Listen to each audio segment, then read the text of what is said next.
آج رمضان المبارک کا بابرکت نواں روزہ ہے۔ مومن دو چیزیں تلاش کرتا ہے، جو ایمان والا ہوتا ہے دو چیزیں تلاش کرتا ہے۔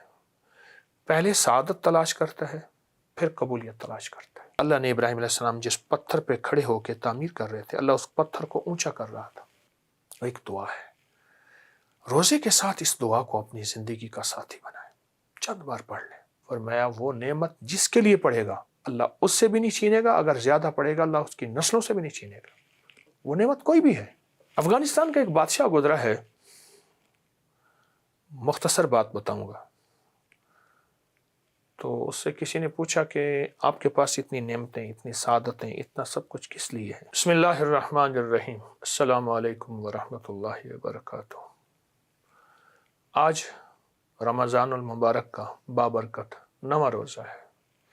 8 روزے الحمدللہ پورے کیے، سعادتیں پائیں، برکتیں پائیں، اور انشاءاللہ قبول ہیں، اور انشاءاللہ قبول ہیں۔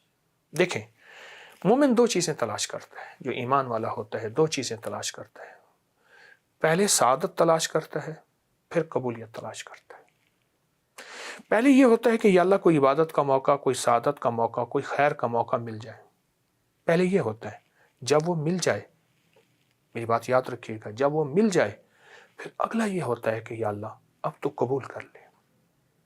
ایک درویش تھے، وہ ہر نماز کے بعد ایسے منہ پہ ہاتھ رکھ لیتے تھے۔ تو کسی نے پوچھا آپ کیوں رکھتے ہیں؟ فرمایا مجھے پتہ نہیں میری نماز میرے منہ پہ نہ مار دی جائے، قبول ہے یا نہیں ہے۔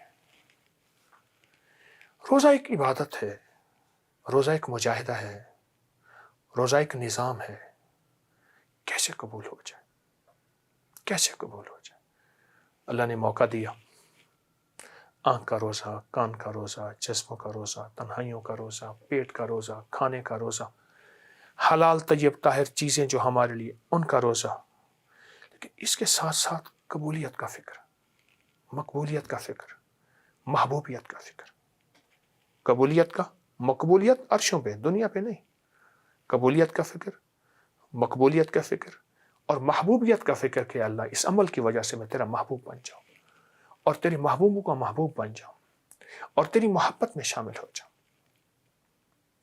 جب یہ فکر انسان کی زندگی میں آتا ہے، اور یہ فکر انسان کی زندگی میں آ جاتا ہے، پھر غیبی دروازے کھلتے ہیں، غیبی نظام چلتا ہے، اور غیبی عطائیں اس کے کرم کے فضل کی ہوتی ہیں۔ جب یہ زندگی میں آتا ہے، یہ کیسے آئے گا؟ یہ دو چیزوں سے مزید آئے گا، ایک فکر سے اور ایک دعا بتاتا ہوں۔ ابراہیم علیہ السلام نے اپنے چھوٹے سے بیٹے کے ساتھ کعبہ کی تعمیر کی۔ آج بھی آپ کعبہ کے اگر دائیں طرف جائیں تو ایک جبل کعبہ جگہ ہے، آج بھی اس کو جبل کعبہ کہتے ہیں، یعنی وہاں سے پتھر اٹھائے تھے، وہاں سے پتھر اٹھائے تھے۔ اور وہ پتھر بیٹا دے رہا تھا، اور اللہ اپنی قدرت کاملہ سے، اللہ نے ابراہیم علیہ السلام جس پتھر پہ کھڑے ہو کے تعمیر کر رہے تھے، اللہ اس پتھر کو اونچا کر رہا تھا۔ جتنی دیوار اونچی جا رہی تھی، پتھر بھی اونچا جا رہا تھا۔ آج بھی پاؤں مقام ابراہیم کے نام پہ موجود ہے۔ بڑی مشقت سے کعبہ بنایا، پانی نہیں، مشینیں نہیں، کچھ بھی نہیں، کعبہ کی تعمیر کی اللہ کے امر سے۔ جب یہ تعمیر کر لی نا، تو تعمیر کرنے کے بعد ایک دعا مانگی تھی۔ آج وہی دعا ہے جس کی بدولت دنیا کھچی کھچی، حج روپے کا ہو جائے یا 100 روپے کا ہو جائے، عمرہ 5 روپے کا ہو جائے یا 5000 کا ہو جائے، دنیا کھچی کھچی وہاں جا رہی ہے، اور قیامت تک جائے گی۔ وہ ایک دعا ہے، وہ ایک دعا ہے۔ روزے کے ساتھ اس دعا کو اپنی زندگی کا ساتھی بنائیں، چند بار پڑھ لیں، بار بار پڑھ لیں، نماز کے بعد پڑھ لیں، افطار کے وقت پڑھ لیں، سحر کے وقت پڑھ لیں، کسی لمحے پڑھ لیں، کسی وقت پڑھ لیں اس دعا کو۔ اور دعا کیا ہے؟ ربنا تقبل منا انک انت السمیع العلیم۔ یہ دعا ہے، ربنا تقبل منا انک انت السمیع۔ اس دعا میں دو چیزیں ہیں، میں جو تفسیر کی رو سے یہ بات روایت سے اور اس کی احتیاط سے بتا رہا ہوں۔ ایک اس دعا کے اندر منت ہے، منت ہے، اور دوسرا اپنا چھوٹا پن ظاہر کرنا ہے، تواضع ظاہر کرنا ہے۔ انسان کوئی بڑی چیز ہو تو اس کو اس انداز سے بتاتا ہے، اور کوئی چھوٹی چیز ہو کہ یہ میری معمولی سی دال ساگ قبول کریں، دال دلیا قبول کریں، اور اگر بڑی ڈشیں ہوں جی میرا کھانا قبول فرمائیں۔ اس میں منت ہے، ربنا تقبل منا، تیری مہربانی، ربنا تقبل منا انک انت السمیع العلیم۔ کمال چیز، کمال چیز۔ اپنے روزے کی قبولیت کا فکر، اپنے روزے کی محبوبیت کا فکر، اپنے روزے کی مقبولیت کا فکر، یہاں تک ہے اس دعا کے بارے میں اور میرے تجربات میں مسلسل ہے، جو شخص یہ دعا پڑھے گا ربنا تقبل منا انک انت السمیع العلیم، فرمایا وہ نعمت جس کے لیے پڑھے گا اللہ اس سے بھی نہیں چھینے گا، اگر زیادہ پڑھے گا اللہ اس کی نسلوں سے بھی نہیں چھینے گا۔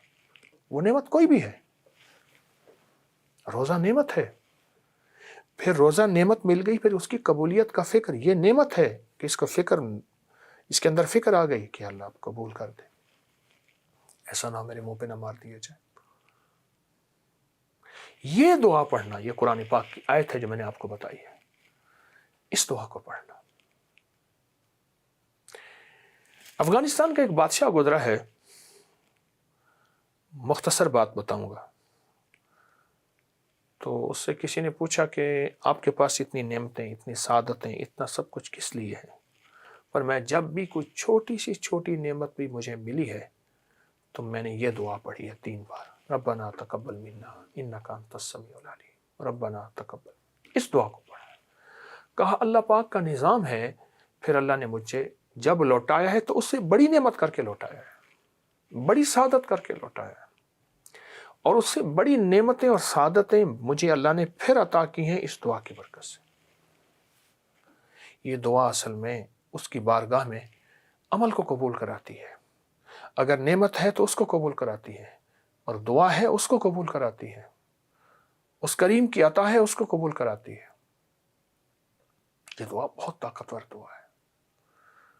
اگر آج روزے قبول ہو گئے تو آپ خوش قسمت ہیں۔ کیسے خوش قسمت ہیں؟ اللہ پھر سے اگلے روزوں کی توفیق عطا فرمائے گا، پھر سے اگلی نعمتوں کی توفیق عطا فرمائے گا، پھر سے اگلی سعادتوں کی توفیق عطا فرمائے گا، اور صرف اگلی نہیں، نسلوں تک یہ سعادتیں، یہ نعمتیں، یہ عطائیں چلتی رہیں گی اس دعا کی برکت سے۔ تو اس لیے قبولیت کا فکر بہت ضروری ہے، اور اس قبولیت کے لیے یہ دعا وہ ہے جو اللہ کی بارگاہ میں قبول ہو چکی ہے، بس ہم نے اپنے لیے پڑھنی ہے، اور انشاءاللہ اللہ ہماری یہ عبادت بھی، ہماری یہ سعادت بھی قبول کرے گا۔ تو آئیں میرے ساتھ سارے پڑھیں، ربنا تقبل منا انک انت السمیع العلیم، ربنا تقبل منا انک انت السمیع العلیم، ربنا تقبل منا انک انت السمیع العلیم۔ یہ آج 9 رمضان اور 9 رمضان کی مبارک اور سعادت دعا اور احساس میں نے آپ کو دیا ہے، انشاءاللہ ضرور توجہ کیجیے گا۔ جزاک اللہ۔ السلام علیکم۔